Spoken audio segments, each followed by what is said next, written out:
한전기술 최근에 아주 뜨거웠죠? 8월 21일에 하루 만에요. 무려 15% 넘게 급증하면서 시장을 그야말로 깜짝 놀라게 했어요. 그 직전에는 상황이 완전 다뤘잖아요. 소위 굴욕 계약 논란, 한수원이랑 웨스팅하우스 계약건 때문에 주가가 확 빠졌었죠. 불과 며칠 사이에 이렇게 분위기가 확 바뀐 거죠. 이 반전 드라마 대체 어떻게 된 건지, 어떤 요인들이 있었는지, 또 이게 어떤 의미가 있을지 같이 알아보시죠. 계약 이야기부터 다시 해야 할까요? 한수원 웨스팅하우스 계약 내용이 공개되면서 특히 체코 원전 용역비나 기술료, 또 특정 시장은 들어가지 못하게 막는 거 아니냐 이런 루머까지 돌면서 비판이 엄청났죠. 주가가 그렇게 급락했던 거고요. 이게 갑자기 긍정적인 쪽으로 해석이 바뀌기 시작한 걸까요? 처음에는 다들 그 비용 문제에만 집중했는데 시간이 지나면서 이건 좀 다른 시각에서 보기 시작한 거예요. 단기적인 손실이나 비용보다는 이거 전략적 발판으로 삼을 수 있지 않겠냐는 거죠. 웨스팅하우스의 원천 기술이랑 우리 한국의 뛰어난 시공 능력, 이게 합쳐지면 시너지가 날 수 있다. 특히 그동안 특허 문제 같은 걸로 좀처럼 뚫기 어려웠던 미국 원전 시장. 네네. 네. 그 시장 진출의 길이 열릴 수도 있다는 기대감이 확 커진 겁니다. 특히 우리 APR 1400 모델이 미국에 들어갈 수도 있다, 이런 기대감이요. 아하. 마침 그때 미국에서 AI 데이터 센터 때문에 전력이 엄청 부족하다. 그래서 2050년까지 원전을 거의 300기 가까이 더 지어야 한다, 이런 계획이 발표된 것도 분위기를 확 달궜죠. 단기적인 논란거리가 오히려 거대 시장 진출의 열쇠로 재해석됐다. 이것만 가지고 15% 급등을 다 설명하기는 좀 부족하지 않을까요? 한전기술 자체 매력, 펀더멘털에 대한 기대감도 분명 있었을 것 같은데요. 한전기술이 가진 그 장기적인 성장 동력에 대한 믿음이 다시 한번 확인된 거라고 봐야 합니다. 요즘 정말 핫할 소양 모듈 원자로 SMR 분야가 눈에 띄더라고요. 이게 진짜 미래 먹거리가 될 수 있을까요? 잠재력은 정말 엄청나다고 봐야죠.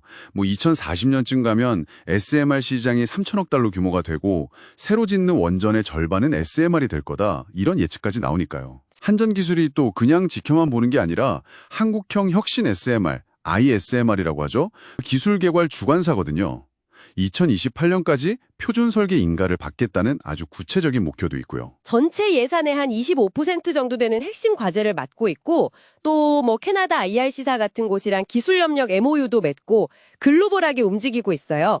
정부 정책 지원도 빼놓을 수 없고요. 11차 전력 수급 기본 계획 같은 거요. 미래 기술인 SMR도 중요하지만 당장 실적으로 이어질 수 있는 대형 원전 수주도 무시 못하죠. 최근에 체코에서 정말 큰 거 하나 따냈잖아요. 체코 두코바니 사업 거의 26조 원 규모였으니까요.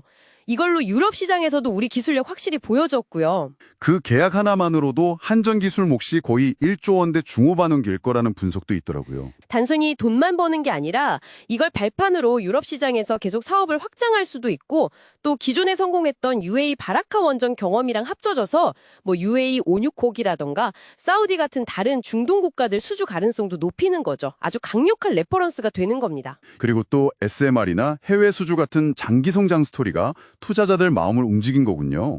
수급에서도 변화가 좀 보였나요? 그 급등 직전 일주일만 보면 외국인은 팔자였어요. 한 8만 9천 주 정도 순매도했는데 기관은 반대로 9만 8천 주 넘게 순매수했거든요. 그런데 딱 그 8월 21일 급등 당일에는 외국인도 사고 기관도 샀어요.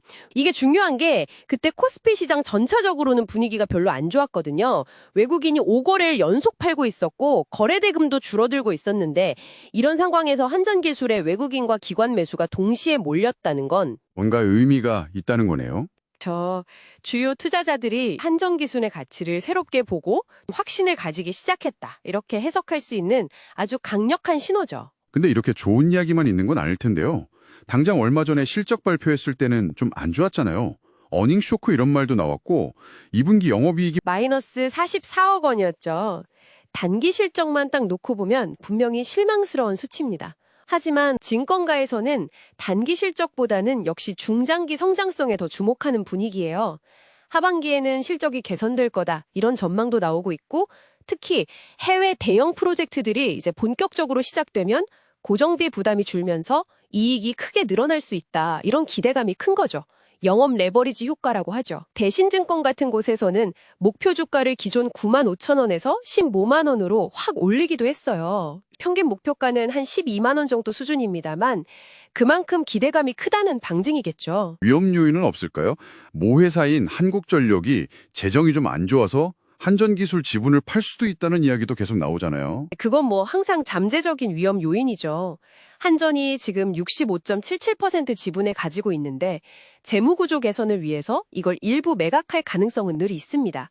만약에 실제로 매각한다면 단기적으로는 시장에 물량이 풀리니까 주가의 부담, 오버행 이슈가 될 수 있죠. 근데 또 역설적인 부분도 있어요. 만약에 한전기술 주가가 계속 올라서 기업 가치가 높아지면 한전 입장에서는 굳이 많은 지분을 팔지 않아도 필요한 자금을 마련할 수 있게 되잖아요.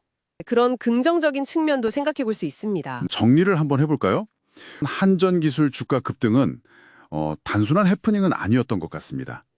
첫째로 그 논란 많았던 웨스팅하우스 계약이 미국 시장 진출의 전략적 발판이라는 새로운 가치 평가를 받게 됐고, 네. 둘째로는 SMR이라는 확실한 미래 성장 동력, 그리고 체코 수주 같은 탄탄한 해외 파이프라인이 다시 한번 부각됐고요. 마지막으로 이런 변화를 감지한 기관과 외국인 투자자들이 동시에 매수에 나서면서 시장의 확신을 보여줬다. 이렇게 요약할 수 있겠네요. 에너지 안보 문제랑 또 AI 혁명이 맞물리면서 원자력의 중요성이 다시 커지고 있는 시대잖아요. 이런 상황에서 한전기술은 기존의 대형 원전이랑 또 차세대 SMR이라는 두 개의 강력한 날개를 가진 셈이죠.